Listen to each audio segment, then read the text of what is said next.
We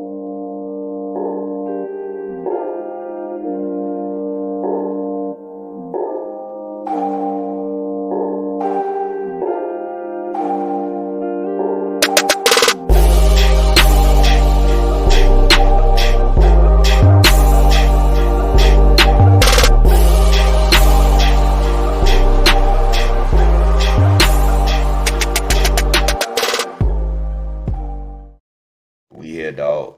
Let's We here. go. We are here. What's going on, everybody? Once again, it's your boy, Pat Norris. Also with your boy, Javaris Javaris. Jones. And Look it's my out. Anthony Edwards. That is not a gang sign. That's Anthony Edwards when he hit three. Man, we here at it again. The men of City on the Hill.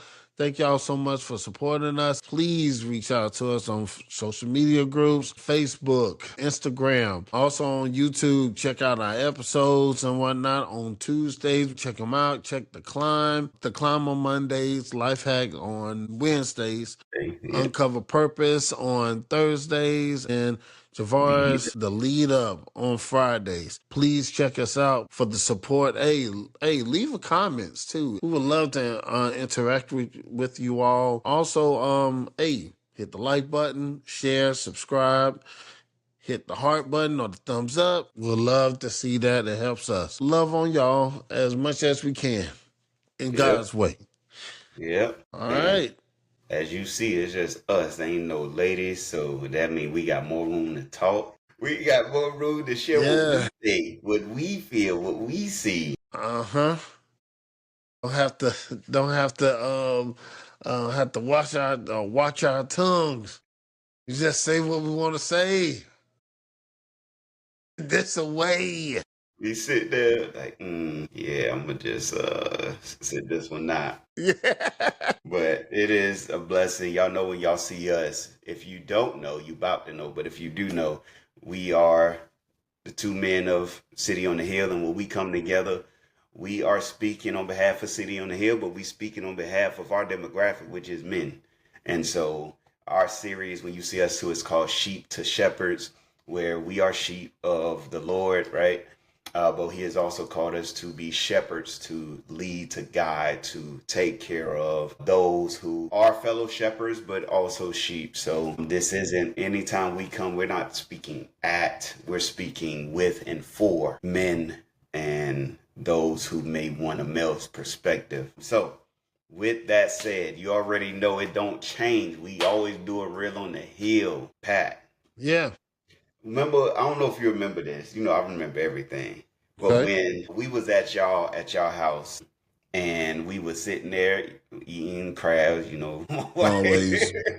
eating crabs at the table at the counter, and I don't know, it was one of those discussions where we not into it, but we're in the conversation, and there's disagreement, there's agreement, right? And it fell on marriage, and I don't know if you remember. Well, my wife was talking about all the stuff that she had to do, like all Mm-hmm. she does every day, and I'm like, I don't do nothing. She was like, I get up. I have to get up. I have to brush my teeth. I have to wake the kids up. I gotta get dressed. And she just listening, right? Yeah.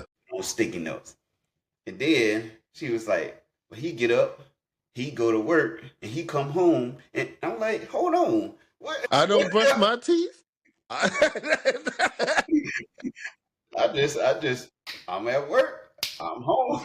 It was at the time it wasn't funny, but later on it was like me and her was talking about it. That's when we was doing Chosen Love. She was like, I had to realize like I ain't even think about all the stuff that he had to do, right?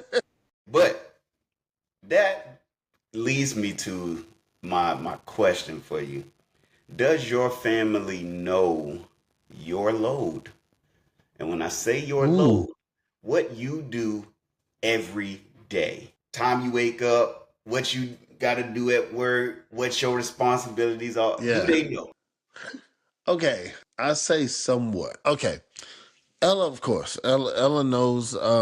She knows, of course, what I got going on, what we got going on as far as our families and stuff, what needs and everything. But sometimes it kind of just it can feel like man, they see it, but they don't know like the ins and out. Like it's kind of like how our children think like, man, they always got money. Like you know, you Can know. I get? Can I get? Exactly. Can I get? Can I do this? Can I get this? Can I get that? And not really understand the lead up. Put a plug in there.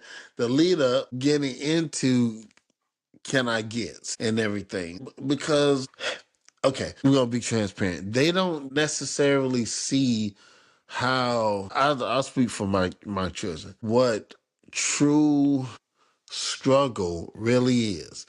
Meaning, I've experienced, not having lights on every once in a while, maybe not having a little food in the house, or we had to kind of have like these po man meals and stuff like that. I remember growing up, hey, ain't a lot of money. Hey, we got ham sandwiches and cereal dinner, and so they don't see that. They're like, man, we don't have internet. They about to go crazy. They about to go crazy, and then to Where the me, I'll be Wi-Fi? like. Yeah, what my wife was like, I'm in the middle or something. And it's like, oh man, I forgot to pay the bill right then. I guess it was like within like I guess the time period that it Yeah. was supposed to be paid. And then, life goes on. Like you don't be thinking about it. Oh, snap, I gotta go on and get it done. Boom, boom, Hmm. boom, you get it done, everything back on. Instant gratification. I'm back in the saddle. But I'm saying that to say, like, when it comes to my children, they see little bits and pieces, but they don't see all those pieces and how they are put together to make it a whole thing. Oh, this is how dad make it happen. You feel what I'm saying? Hmm. So I don't I think sometimes they see it, but then a lot of times they even like growing up, especially with me and I can say with Ella, I can say that we were too young to actually see some of those things that our parents did struggle with. You know what I'm saying? Seeing, I'm not saying what my Ella parents did, but I remember what mine did, putting my name on a cable bill. The 80s and 90s was a different time. Hey, let's go and establish his credit real quick. Hey, it was a different time. So they don't see that we kind of shield them, kind of guarded them from those things, so they wouldn't have to experience those things. So yeah, I hope I answer your question. So it's No, no, like, you. yeah, no, not completely, because they already have stuff that they need, and they be like, man, I'm good. So when things get cut off all of a sudden, or it's like, oh, wait a minute. Hey, like, what's going on?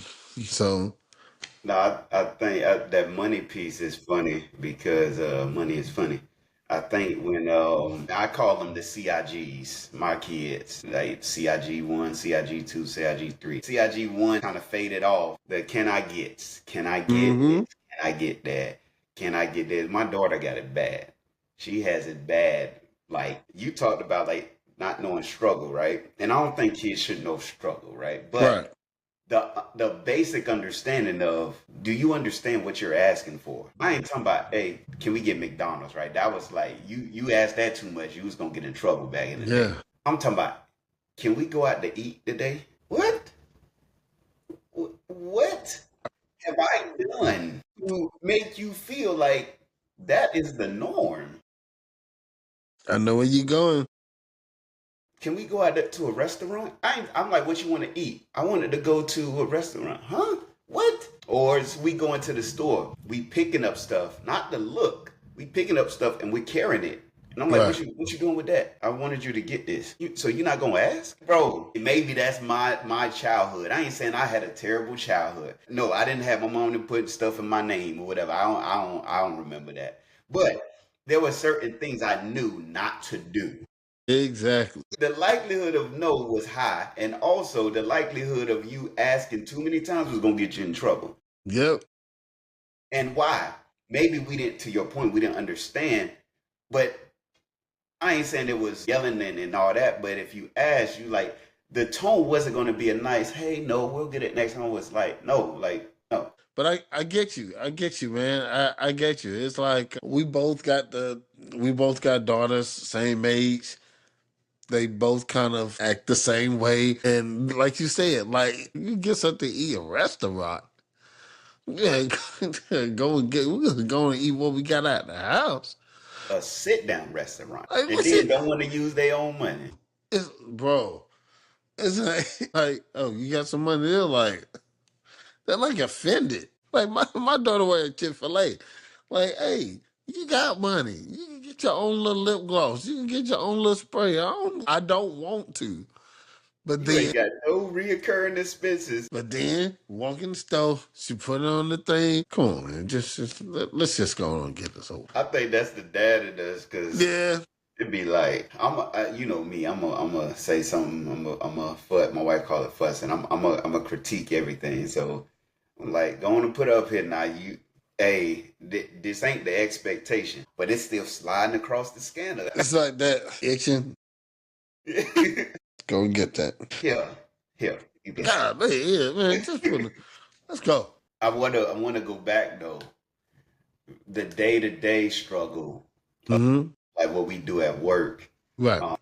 You know, a lot of my career in the military, I couldn't talk about what I did. Yeah. Not that it was like super classified or super top secret, whatever. It's just can't talk about certain things. So Right. it ain't like, oh, I go, oh yeah, I had this meeting about this. I can't do that. I had a meeting. I managed these people, right? I've done that for 18 years. Now that I'm 21 years in, it's still this, I don't really share what I do, Mm. right? And I think that, and I'm using that as a parallel, not only do they not know the load, they don't know the meetings, they don't know this and that. They just see, my daughter asked me yesterday, Dad, you off today? Because I got off early yesterday so I can take Bryden to get his wrist checked. And she was like, you off today? I'm like, no, I work. But it's Mm-hmm. just, you can do what you want. Because some days you're home or some days you get off, but there's reasons, right? And so there could be this expectation of can we go do or they don't see the tiredness. They don't see like, yeah, I might have been at work for 7 hours, but I'm also doing a lot of brain work. I'm also doing a lot of peopling. I'm also doing a lot of having to swallow pride. Y'all just see he just come in and he just got attitude. Oh, you off? Let's go do. Can I get a day? And I'm saying that from a physical because we gonna go somewhere. Mm-hmm. But physically, they don't know. Like I joked about my wife, like when she said this was what 4, 5 years ago. But when she said it, it really offended me. Like you really don't value what I do. That's not what she was doing, but that's how I felt. You just listed 10 things before you leave the house. Right. I got 3 things in a matter of 10 hours that you. Mm-hmm. So, what's your thoughts about them not knowing all the stuff you deal with on a recurring basis? Yeah. No, I feel you. I feel you because even with my job, people don't know I'm considered a senior level. My title is weird, but in a nutshell, I'm a senior traffic engineering technician, and basically I work on traffic lights, programming, timing, engineering stuff. Running the Uh, city. yeah. We'll make sure the city lights are working right, stop and go stuff. But even with work, one of my main weaknesses is I can't stand a lot of paperwork. I can't stand it. Things have to be in a certain order. So got certain paperwork that I got to get done, and it has to be sent to certain people and made sure that it's taken care of. So everybody on the whole team, not just with my company, but with the clients that we serve, have that. And sometimes I'm just working, doing some things in my laptop and stuff, and of course they become distractions. And you got to get certain stuff done, and you got to get you're already pissed off that you got to do it. I'm being honest. You're pissed off that you got to do it anyway. You got to go on and get it done. And then sometimes you just be like, okay, all right. I need to take this time to make sure that I get everything. You need to kind of just lay low. Understand that and sometimes they do it with a lot of times they do it with my wife, and I have to check myself, even with my wife, because she do her professor thing at colleges, and she got a lot of stuff going on. I'll be like, oh, she got some things going on. Let me fall back. Let me move to the side. She good on her end. Go on the side. If it's some things that I can help out, going to get it done so she can go on and get her time. The same way with me. Ella sees some things I need to do. If I got to get on a meeting or on a call, she'll fall back, either do some other things or she go in the room. I think sometimes Mhm. they like, they're like consideration of, okay, well, you see that I'm here in the physical, which is fine. But to not understand I'm still doing a job to make sure that this is still taken care of, you need to respect that. So it's sometimes it can be a check that you have to tell kids or even our spouses sometimes. They have to be like, hey baby, I just need a minute. You Yeah. know what I'm saying? And the same way like I was telling about Ella, like, I do it too, because I have a bad habit of kind of just, asking a lot of questions to her when she's focused because I'm trying to make sure she good, this, the boom, boom, boom, and she just be like, dude, whatever you do, just do it. Just do it. And because I'm a person that, okay, I want to get it right. I want to get it right. I have to fall back and be like, okay, just do it. Just do what she probably just need, and everything will be cool. So yeah, To capsulize that and close that, sometimes people aren't aware whether it's they're not paying attention to the load or yeah, haven't shared it, whether well, we're programmed not to share because of things or we just doing it, and there's a gap between what I'm handling and what you see.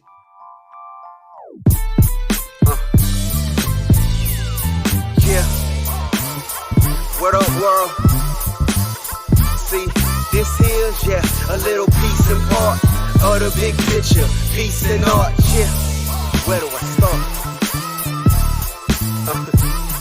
Okay, right here, I got you. Yeah. And that's just the physical. When you add the mental weight, the emotional weight, the social weight, the spiritual weight, I feel like that's where it gets into the topic. So we transition to our topic. And before I officially say what the topic is, I know it'll be on the screen. In the men's group, shout out to M.A.D.E, men achieving design excellence. I got a brother in there who constantly posts his Bible scripture, a verse of the days, and I'll, as the leader, I try to post like little thought-provoking discussion questions because everybody's all across the world. We are very transparent because it's men. We've already established we're here. We're God focused. We're Christ found as our foundation, but we also want to be real. right. This ain't a place. Made men ain't a place to be like, oh, you gotta be this and that, or it's just a networking place. Like, nah, bro, we here and Mm-hmm. we in it. But I asked a question and I'm gonna read it. I said, what burdens are you all carrying as of late? This was Monday morning, and I asked that question because it's been heavy for me as of late. And I've noticed it as I'm getting older. I'm God, and with walking with God, He makes me aware of when good things, but also when things are not good with myself and I'm off. But I've been in a place of constant frustration, constant thinking. The thinking is normal, but it's this question that came.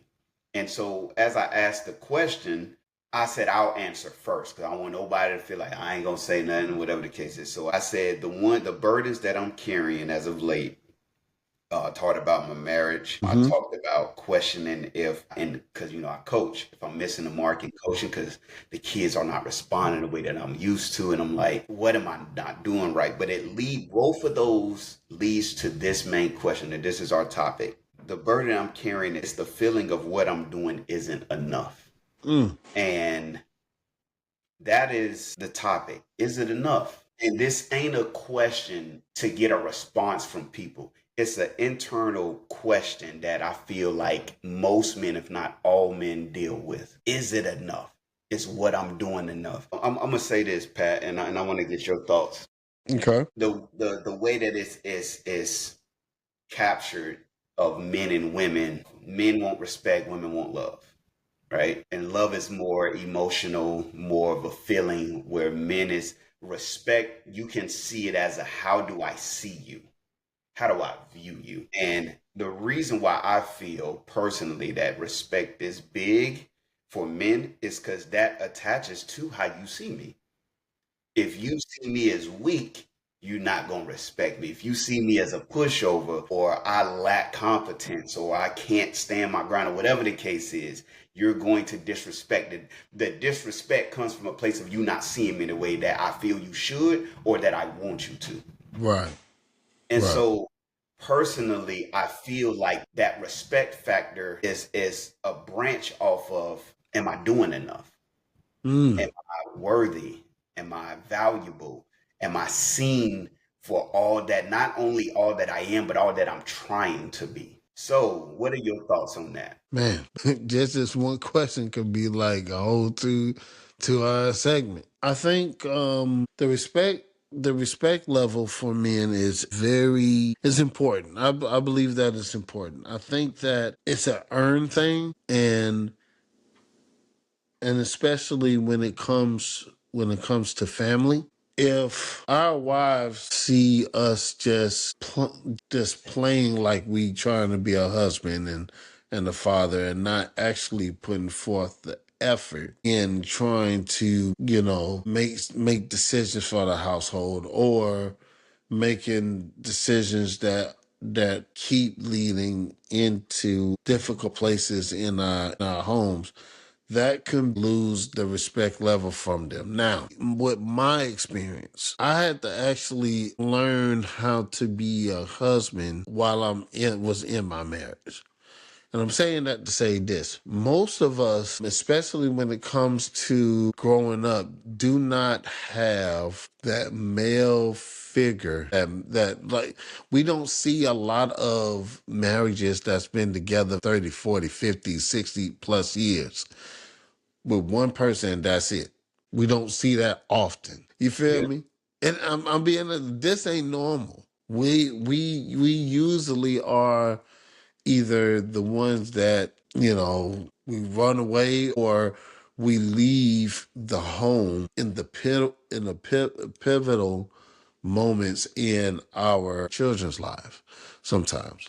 And I want to just put that out there, because we have to see the male, the husband, the male like figure in our homes. It'll be a lot easier for us when we have our own family, that they can lead it. They can see the example, and do the same, kind of mimic the Yeah. same things. Now, some of those things, I'll speak for myself. Some of the things that I have seen when I was with my pops, when my mother and my pops were together at the time, some things were good, some things weren't good.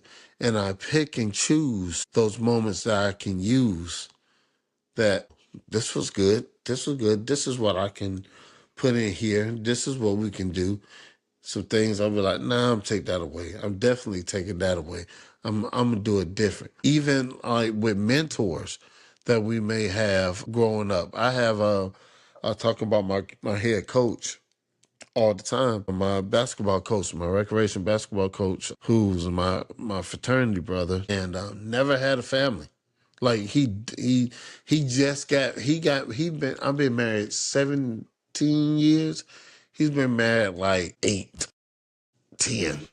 And he's looking, he come to me, he was like, Pat, I'm looking for you. I want you to guide me to see like, hey, you've been doing this longer than me. But he's an older guy, but it's those fatherly qualities that I've taken from him that I established in my own family. Now, being enough. Sometimes a lot, man, and I have to stop trying to use it all the time. Life be lifing. But it's a lot of stuff that husbands go through that a lot of times our wives, our children don't see. Especially husbands that really want to make it work. There we go. I'm glad you said that because that's the Yeah. yeah. Like you want to really make it work and not just trying to be so passive and just let failure just happen. But the ones that is 10 toes down, like, hey, nah, we gonna make this work. We gonna get this thing, and they trying to formulate this thing and making sure that everybody that the household is good. And sometimes we struggle. Sometimes we just try to putting these pieces together and they're not fitting. You just trying to put one piece of you like a jigsaw puzzle, like you just like it looks like it's right, but it ain't going in there. I'm being honest. Sometimes we do that a lot, and we just trying to bang that piece and trying to make it work, even though it looks like it ain't it. And a lot of times you just be like, man, it just seems like I'm just failing at everything. Like I can't say nothing right. I can't do nothing right. I can't I can't do nothing right. Am I It's doing anything right? anything right? Am I saying the right things? No, no, no. Like, dang, my wife mad at me. My kids not feel like they disrespected me. So I'm trying to talk to them and let them know about some things to help them. They act like they don't want my wisdom or anything. They like I know some stuff, but they act like they know everything. They don't want to listen. They want to do whatever they want to, and that junk get frustrating. I ain't gonna lie. That just be making me mad because you be like, man, you see certain stuff and you trying to make this thing work, and it's like, are you good just without me? Whoa, bro.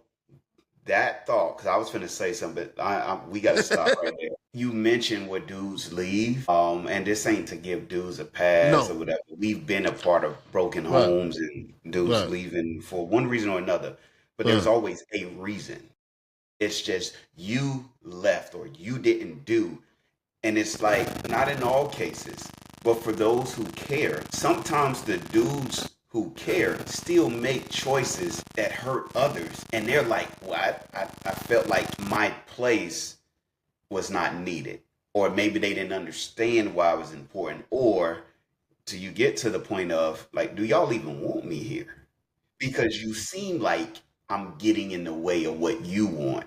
I'm getting in the way of what you desire. I'm less desirable as a husband, as a father, especially when things ain't right. It's like, so do you?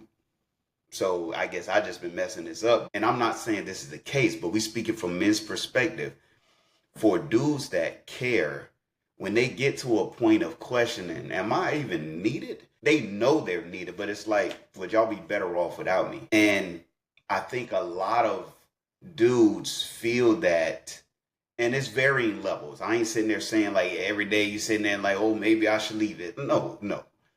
For me, it's not that, but it's like sometimes you want to go in what we talk about man caves, but you want to go to that proverbial man cave of I'll just go and I'll just be alone because it seems like if I say something, it's the wrong thing. If I do something, it's the wrong thing. If I don't do something, I should have done it. It's if it's if you say something, and I'm speaking for me, it's the tone is wrong. Okay, well now I'm going through these filters of how to say it, and then you like, okay, this is the best way, and it come out with still wrong. Well, so but everybody else can say and do things however they want to feel, and you got to just adjust to them.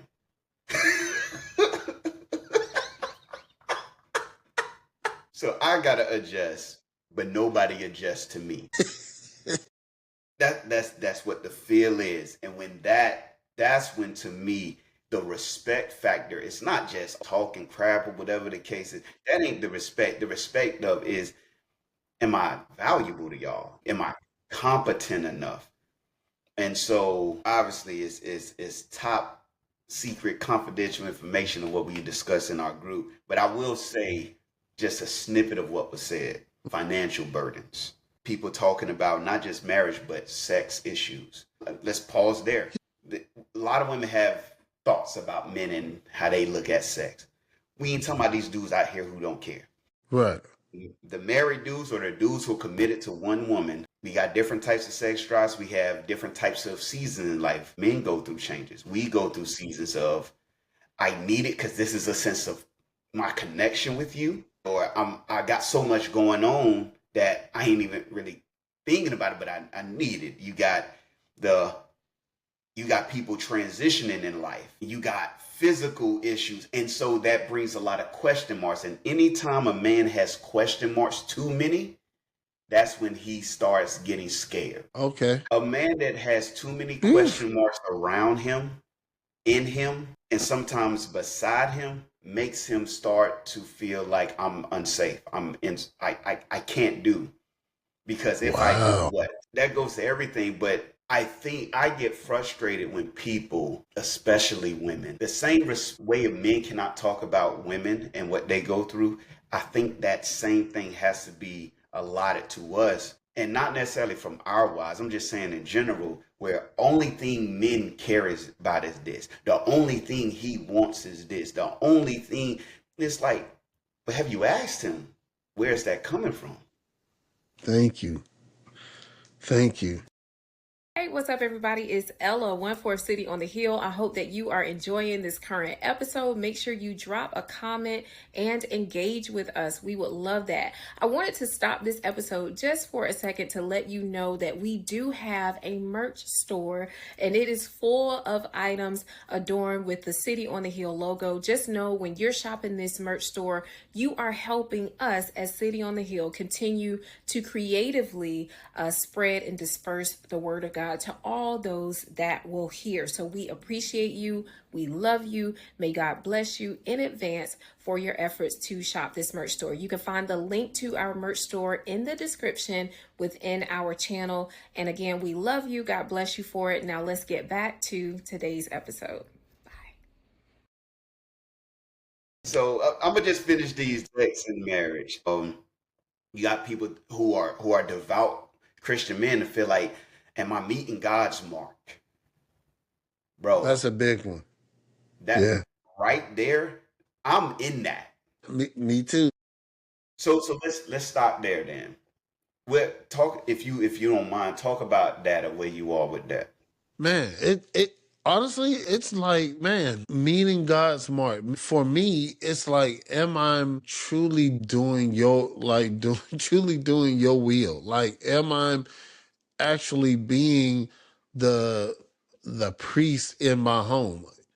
When we do, I think we mentioned this before, when we do breakfast and Bible studies with our children on Sunday, the reason why we started that was because we needed to make sure, it was a lot of stuff that was going on in our household, that we needed to make sure that before we could go to anybody's church, doing all of that, because that's what we did before. We was youth ministers, youth directors at a church, but the good thing about it, our kids were younger, like young at this time, but now they're teenagers, and we not fully developing our children in the Lord, because there's so much stuff that's coming in, some things that we see. Like, hey man, before we do anything else, man, we need to make sure we good. We need to make sure that they have an understanding of God, but first we have to first have an understanding of God ourselves, so we can properly teach our children the right way to go. And we may not be. I'm be honest, y'all. I know where different things, a lot of things that's in the Bible is, but I'm not like a scholar or anything. I read. I do need to read more. I admit that.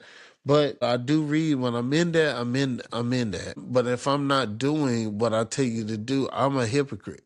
Why are you like my children when if I'm not doing what God tell me to I'm telling you to do this because this is what God telling you to do, right? But if you see me not doing the thing, you have my children have the authority to say, Dad, you're a hypocrite. Mm. Let's think about what I'm saying. If I'm not doing, if I'm telling you to, if I'm sexing and I'm telling you not to sex, but you see me stepping out, you see me on the phone with another woman talking about get with them, you hearing conversations. We going around and we going to get something to eat or whatever, and you see me with this with another woman going outside my marriage, and I'm telling you it's wrong at home. You should have the authority to say, "Dad, you're a hypocrite." Hey, Pat, let me pause you I'm there. sorry. Don't, no, no, no, no. For those who don't know, hypocrite is a Greek word hmm that talks about a person who puts on a mask and plays that like there's something that they're not. This ain't contradiction to where I say something, but I contradict an action. It's not directly related. There's some correlation, right? hmm So if I tell my son to do something that is right, and I fail in that, even though I'm trying to, I might contradict my what I'm saying, but that I'm still trying to pursue what Right. I'm telling you. A hypocrite is I'm intentionally got this mask or I got it and I'm holding like this because back in the day they used to in plays they used to have these big Yeah. faces and all that. And so because they didn't want you to see who was really behind it, the actors, hmm they would say that. So Hippocrates is and I think I said it right, is literally the word for actor. A person who portrays a role that they're truly not. So that's all I wanted to add Right. to everything you were No. saying. No, that's good. That no, I'm glad you added that because I don't because there's certain stuff like even with my son, we both got sons. We both got well, you got two sons, I have one. But we both have two young sons. They coming up in they in a pivotal time period that a lot of stuff is going to be going. It's coming around them. I'm dealing with it now, and if I'm looking at stuff or seeing certain stuff, and I'm telling Elijah, don't do this, don't do this, don't do this, but then like he sees the same things that I'm doing that or I'm doing those keep doing those things. I am messing up. Eternally, I should be like, man, bro, wait a minute. I'm telling Elijah to not do this, then why I'm still doing it? That's one of my biggest things is to feel like asking God, like, am I doing what you want me to do? Am I doing enough with you because I want to deal with me first. Nothing else can happen if I'm not doing what I'm supposed to be doing with you first. My first relationship should be with you because you should be my guiding light to everything. So to answer your question, I think it's got to be we have to make sure that we are in line and in lockstep with what God want us to do and God want us to be according to his word to make sure that everybody else is on the same page. And I like the fact that when you brought up, breakfast and Bible, you may not be the scholarly or most theologian type of Right. person. And for somebody like me, it's like I you know me, I Yeah. sometimes go too deep. No. But people are listening to dudes with two different ways of interacting with God biblically that still feel the same thing, which is I want to make sure I'm doing it right. And when things that are happening or said or done that makes you like, dang, am I messing up?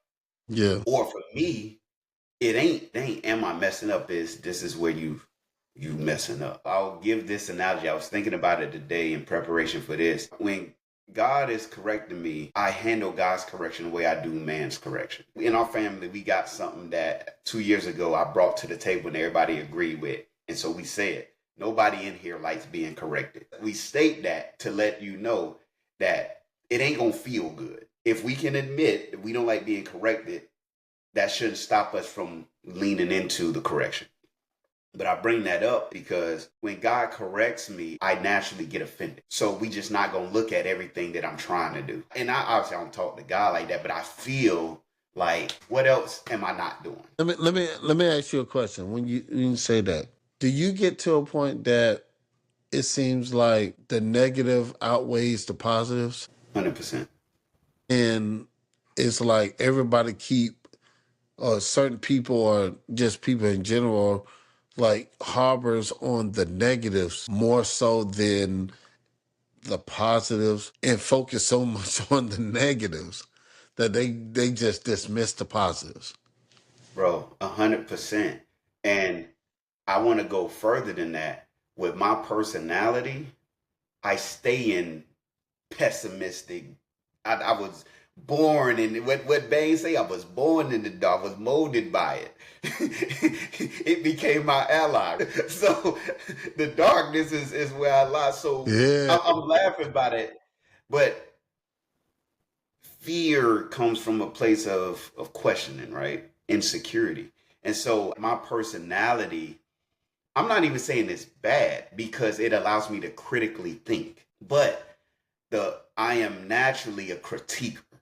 And so I'm surrounded by negativity that I have to deal with internally. So when people I feel that keep pointing out what I'm not doing right, you just adding to the load. I'm keeping track of what I am trying to do, let alone what I am doing. But y'all just keep pointing out what I'm not doing. And it does feel like it outweigh. And there are seasons where it feels like that's all you doing is wrong. And so with God, my response initially is the same way. So what else am I not doing right? Where else am I missing the mark as a husband? Where else am I missing the mark as a father? What else could I be doing that I'm not doing? Okay, and I'm gonna be real, I took 15 minutes to play the game, but then you get a look or my wife, she gonna do stuff. Like she ain't gonna sit. That's just who she is. But it's like I just took a breather and then I see something that's like, well, okay, I guess I should have been doing something else. So the 10 hours of labor from work to driving to dropping off to doing this, and this is where it goes to what we're talking about taking the notes of everything that we're doing. I'm dealing with work. I'm trying to adjust. I'm trying to deal with people. I'm thinking of formulating plans. I'm spending time with God in the morning. Is that enough? I don't know, but I'm trying. I'm trying, but nobody says anything about that. We bring up the kids. You make correction, and it's like I just curse you out or something because you don't like what I said. And let's be honest. We got teenage daughters, and we have sons. And you talked about stuff that's coming in. I try to be not overbearing, but mindful of what they're taking in. And so I'll ask questions. Hey, what you listening to? What is this? Yeah. What is this? And you can tell it's like the frustration, like, dang, like I'm just doing this. They don't say that because they'll get told across the room that they'll get taken to the square. Yeah. And so it's like anytime I do something, I'm saying a lot, but anytime I do something, there's this mental checklist of was that the right tone? Could you have said it better? Could you have done it better? How can you do this? Don't let it be the wife because now there's more questions. And so it's like I'm just trying to do the best I can to lead, to guide, to love, to be the husband, be the father, be the son, be the brother, be the worker. But nobody is taking account of my inventory on my back. And that's where the load is. And it's like this crap is getting too heavy. And I ask myself, is it enough? God, am I doing enough? The reprieve that I have is my oldest, who is starting to see the weight. He don't see what I'm carrying, but he's carrying his own. And now there's this somebody understands. And that's where the men group, when I asked that question and people just started flooding with their burdens, it's like, bro, I ain't even here to say, oh, God is going to fix it. Bro, we in the same boat. I'm in the race with you. I'm in the fight. I'm in the same fight with you, man. I got them gloves with you too, dog. Man, we're gonna do it together. You said something about fear. It's does how to say this, Pat? Does fear play a big part of why sometimes we may feel like we're not enough? And I'm asking this just because it's like I'm a type of person like I wanna get it right. Like I even do this when we're talking about what we're gonna eat. Cause I want to make sure I get it. I want to get it right. I want to make sure that my family is satisfied with whatever is going on. Like I don't want it to be like got this, but one person be like, I don't like that. Stuff like that be making me mad. I'm sorry. Good. That makes me mad. It's like, okay, got these people, I'm happy. I'm like everybody like, yeah, everything good, and then you have this one person be like, I don't like that, and it's just it can be a frustrating thing. Hey, most of us who really is trying to stay really want to get this right. We don't want to be like, hey, at the end of the day, like when we get older, 5, 10, 20 years from now, you want to hear when they ask about like, how was you growing up? You don't want to hear that bad stuff about you, man. You want to hear like, man, my dad got it right. My dad Yeah. did this, my dad did that. He was this type of man. He made sure that we had this and this. He was the ideal God fearing, people use that too loosely too, but actual godly man that was the example in my life. And so is that an added pressure that we put on us? Then it becomes a fear even when we do something wrong. No, we gotta make this right. We gotta make this right now. So I guess that's a question with a Yeah. comment. Yeah. So Fear attaches to care, but it's not a singular line. And as I was listening to you, I do feel there's a middle or maybe even a couple things in between from care to fear. I feel like I'm thinking, I can't recall the exact things, right? But it's in the Beatitudes with Jesus or the Sermon on the Mount with Jesus. I think it's chapter 6, where Matthew 6, and he talks about, seek ye first the kingdom of God, and all things be added to you. But before that is when he talks about don't worry about the things of this world as the pagans do and this and that, right? Your heavenly Father will provide. I don't think he's saying, this is where we get biblical for those who be like, y'all ain't saying nothing biblical. He's not saying don't think about them.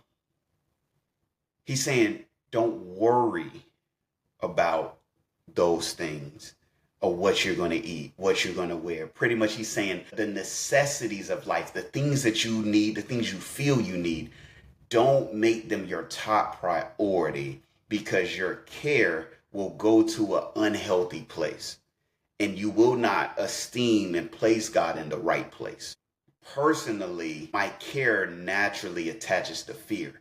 It ain't this big old gap. Sometimes it's like right there. Talking to somebody who wrote Journey to Joy, Overcoming Fear, Releasing Control. I wrote that because I deal with it. And I've realized fear comes from a place of insecurity, but you're insecure because you care. I used in the analogy in the 2nd chapter of the book about your pants falling. If you don't have a belt, you're naturally insecure. And so you're thinking about your waistline, the pants, your shorts a little bit more than you would if you had a belt on. So you care about your pants staying on your waist when you have a belt, but it's not a fear because I got something there, right? Lord, I hear you. But when it's not there, regardless of what may happen, the fear is there. And I believe the in between from care to fear is concern. I think concern is healthy, especially when you talk about leading a family, loving your spouse, walking with your spouse, leading your children, guiding your children, raising them up. But when that concern turns to worry, that's when the insecurities start to take over, or the lack thereof takes over. And those are the two things in between care and fear. So care and concern are fine. I'm concerned about your well-being, so I'm going to check what you're doing. But I'm worried about you're doing. Now that's going to evoke a different response. That's based out of fear. So I believe we have to monitor. Caring is good. Concern is even fine. He don't say don't be concerned. Don't be out here and don't take care of your family. Don't ever worry about wearing clothes. No, be concerned with it. But seek ye first, and all those things will be taken care of. Why? Because he will show you how to respond to it. But I think to your comment / question, we usually as men feel worry and fear because we don't know what may happen. It's the unknown. It's the unknown, and we want to make the unknown known because we like you said. I like that you said about the concerning.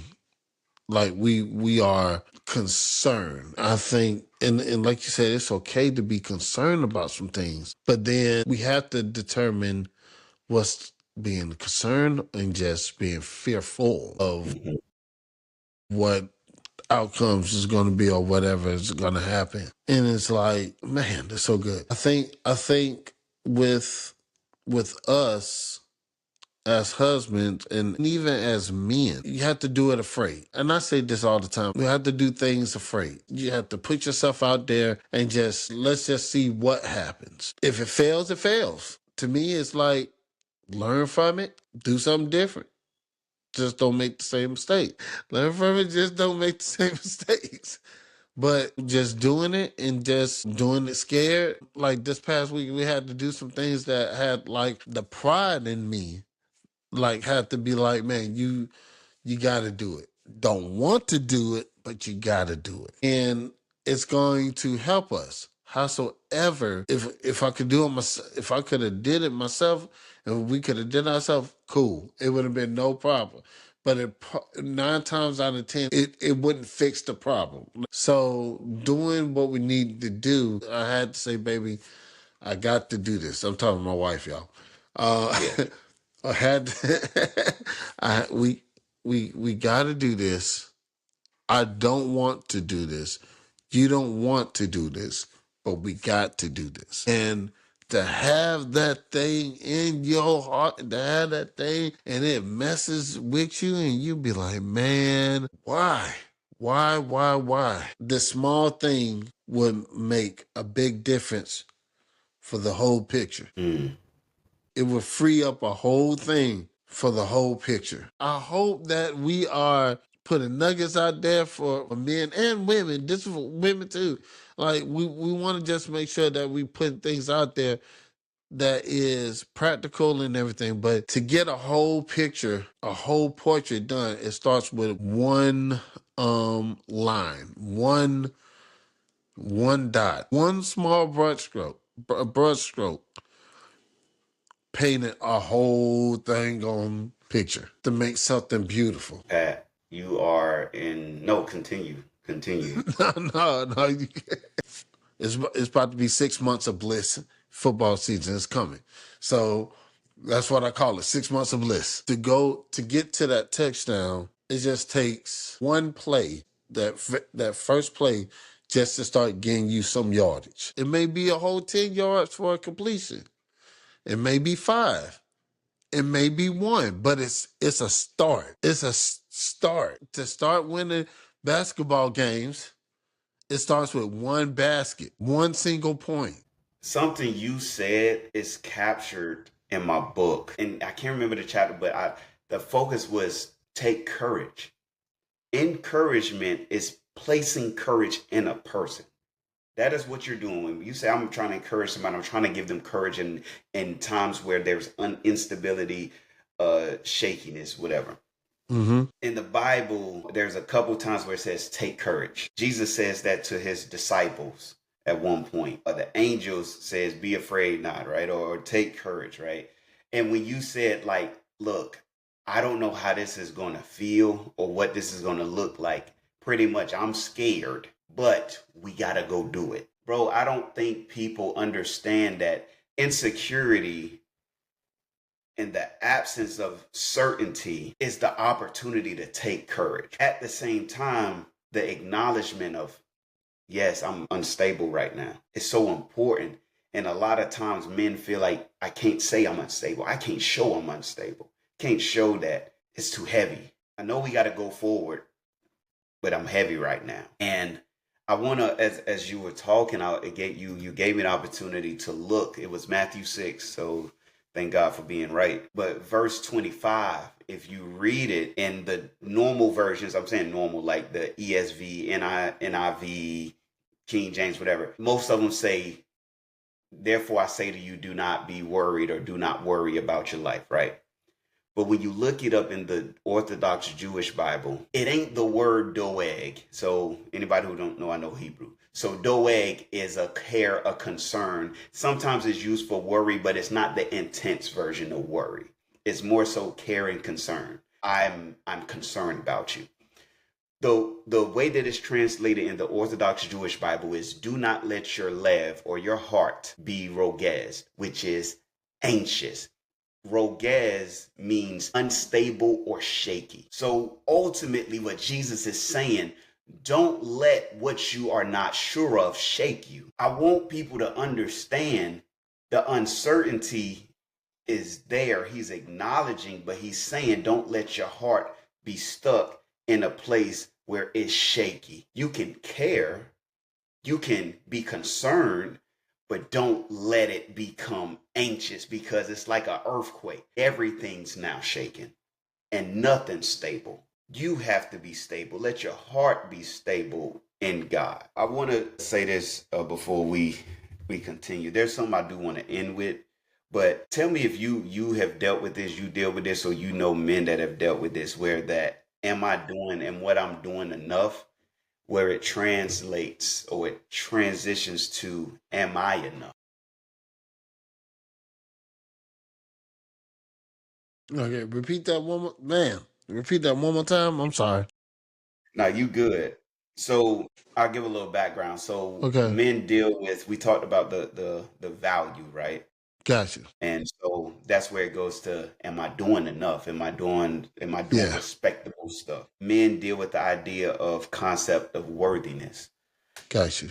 So there is a weight associated with manhood. I'm reading my notes. There is a weight associated with manhood and being worthy. So is what I'm doing enough sometimes can branch off to, am I enough? Got you. Man, I think, I don't know why I always go to the heart. I don't know why that'd be my place, man. I don't know what it is. That's my place. That's my happy place. I think you have to feel it in your heart. What I've noticed is, for myself, you have to speak to yourself. You have to encourage yourself. I'm not saying that that's in the song, but you Yeah. really like you really do have to encourage yourself. You really have to say, you know what, Pat Vars, like, hey man, I'm that dude. I like literally just say like, you know what, I'm that dude.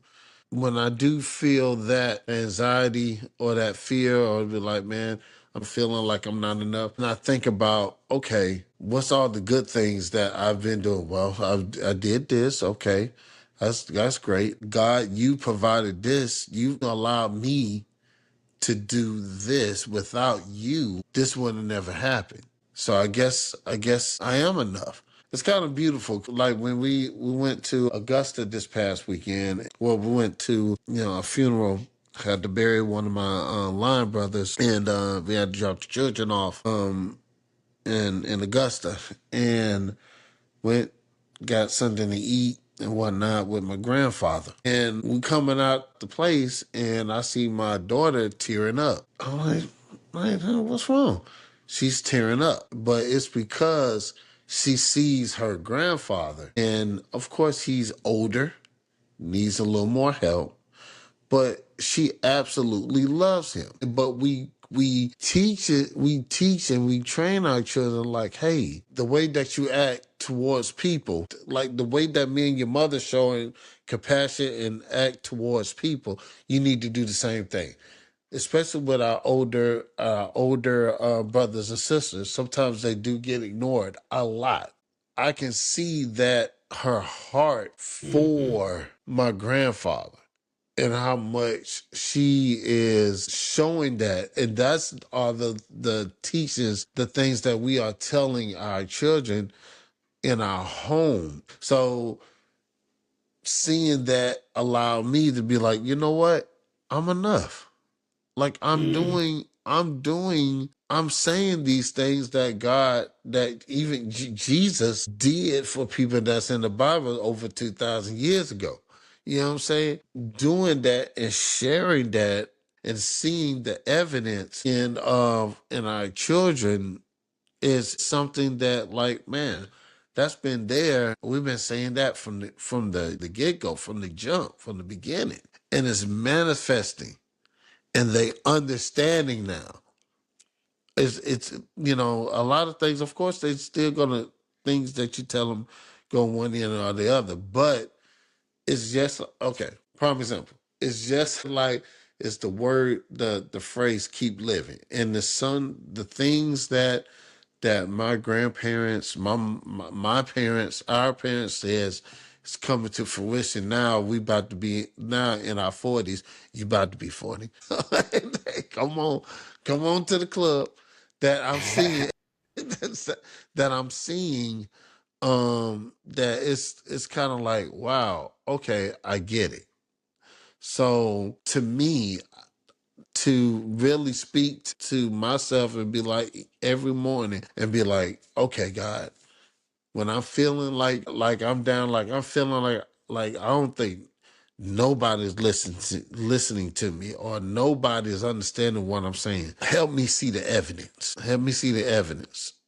You know what I'm saying? Mhm. I want to see the evidence. Like if I'm seeing my son doing certain stuff and I'm like, oh man, that's something that I've been telling him to do and he's doing it. Evidence. I Yeah, know it's a different way, but I hope I'm answering it the right way. You know what I'm saying? it's the right way because if a flower or a seed could move to what it need, it would. If it needed more sun, it would move to the sun.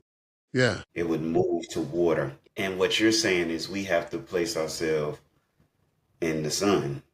We have to place ourselves with water. And because we have that ability to logically reason and think and do, be reminded that look what God has done. Look what he has. Look who I can go to, right? And I know that that sounds super spiritual, but okay, let's make it a little less and make it practical.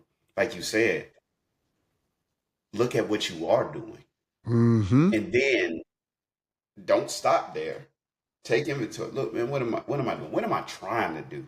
Mm-hmm. I'm big on what are your intentions? Like you big on heart, I'm big on your intentions. So what am I trying to do? And then is this good? If my intentions are good, that means it's coming from a good source.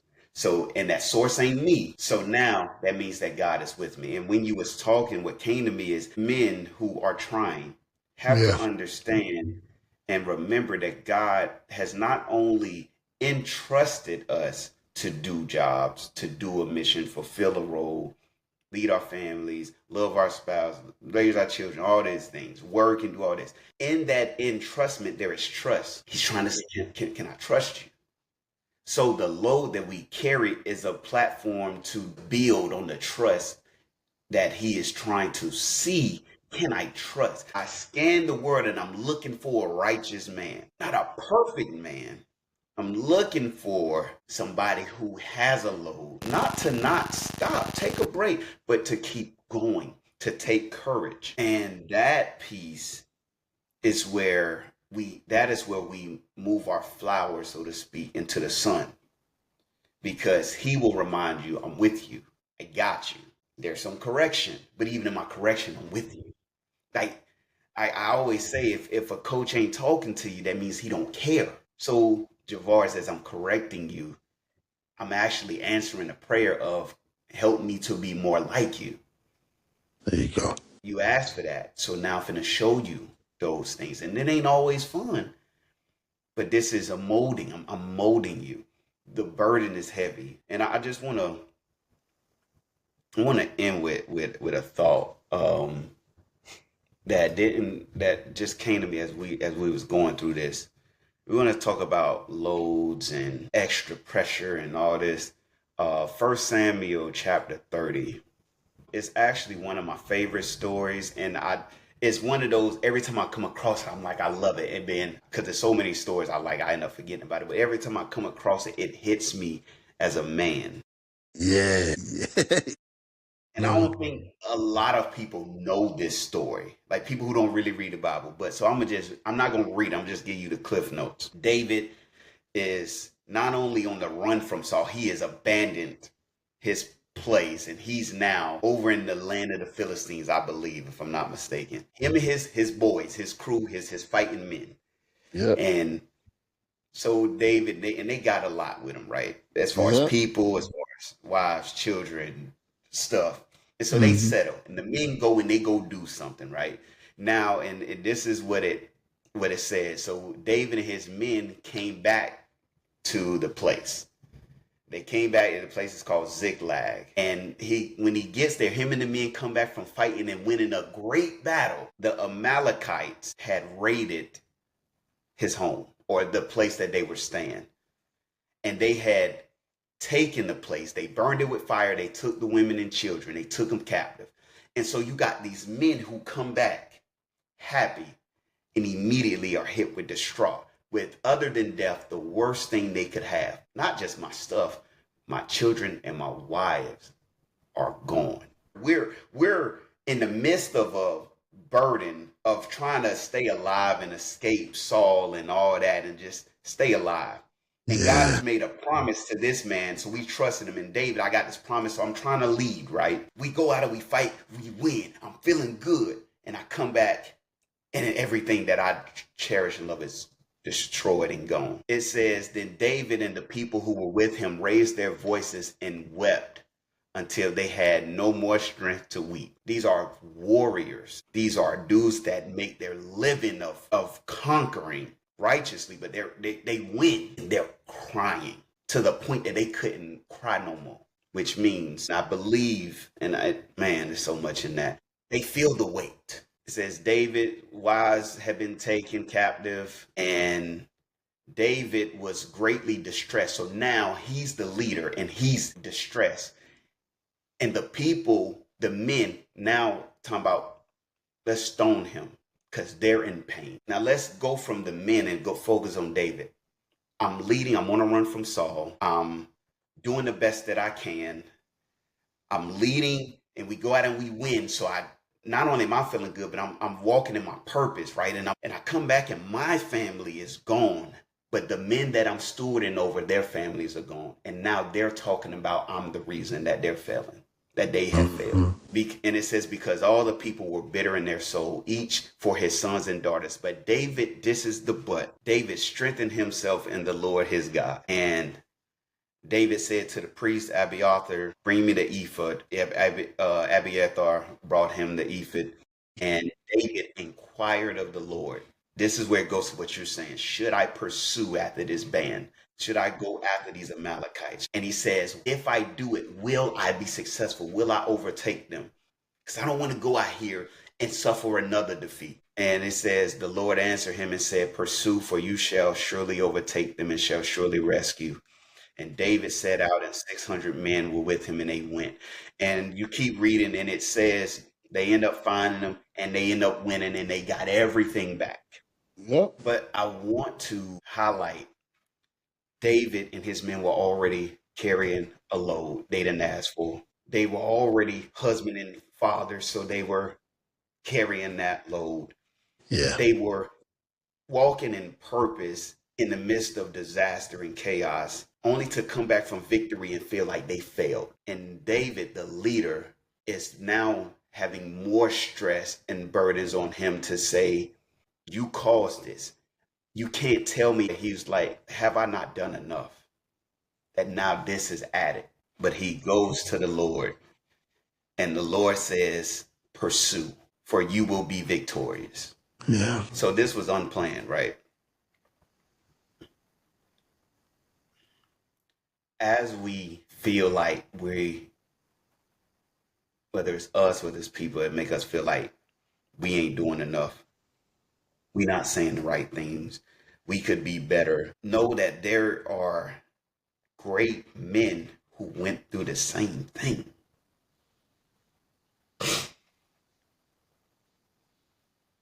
And they wept, they acknowledged what they felt, but David inquired of God. And God says, continue. Because if he stops in fear, or they stop in anguish, or they stop in doubt, they don't get their stuff back. So if you don't see those leaves start to spring in your children, or your marriage is in a place where it's like, bro, like, what's going on? Your sex drive ain't there. You feel like you failed in the past and you don't want to repeat the mistakes. You feel like you disappointed the Lord. The Lord told David in one of his most distraught seasons, you got this. So he's telling him he is enough. That's it. That's it. Man, we are enough. We are enough. Yep. So I ain't got nothing else. Man, I ain't got nothing else, bro. You just shut it down, man. No, man, that's a wonderful story, man. About David and everything in that particular battle, and he eventually get everything back. He eventually get, do what he need to do with God's help, overcome the Amalekites. That was a great example. That's a really good example. Jeez, that's so awesome. So awesome. Yeah, Man, man. man, that's good. So See, listen, men cry too. We have feelings. Shoot, dang, that's good. Man, hey, yo, guys, hey, listen. If you want, like, we're going to be here. We're going to be here. So we're going to keep giving y'all content that y'all need, that God led from us. We're gonna always have a good time with each other, especially in the Lord or whatever. But we're also gonna always be ourselves. 4 different personalities making this square and being ourselves. It's always gonna be love. It's always gonna be righteous, and it's always gonna be just authentic. So, continue to hit the like buttons. Continue to check us out on YouTube and Facebook, Instagram. Please make sure, like I said, leave comments. Please leave some comments. We will love to interact with any and all of y'all. Hey, share with your friends, family, and loved ones and everything. So we love y'all so much, man. and share this specifically one with the men. Yes, share this I don't one. care if I don't care if they ain't never know who he is, they ain't seen it. Just send it, hey, just watch it. Yeah. Just watch. Just watch. Watch. There's some good stuff. There's good stuff here. Guys, hey, we thank y'all so much. We appreciate y'all. Forrest, you got something else to say? You good? He tapped Hey, out. appreciate y'all. Tapped out. Tapped out. He tapped out. Hey, guys. Hey, we love y'all, man. Till next time, holla at your boys. All right, Varus, Pat, hey, Ella and Francis, they'll be here in the next one. The next one. All right, they got their own thing coming soon. So, all right, y'all. We love y'all. Be easy.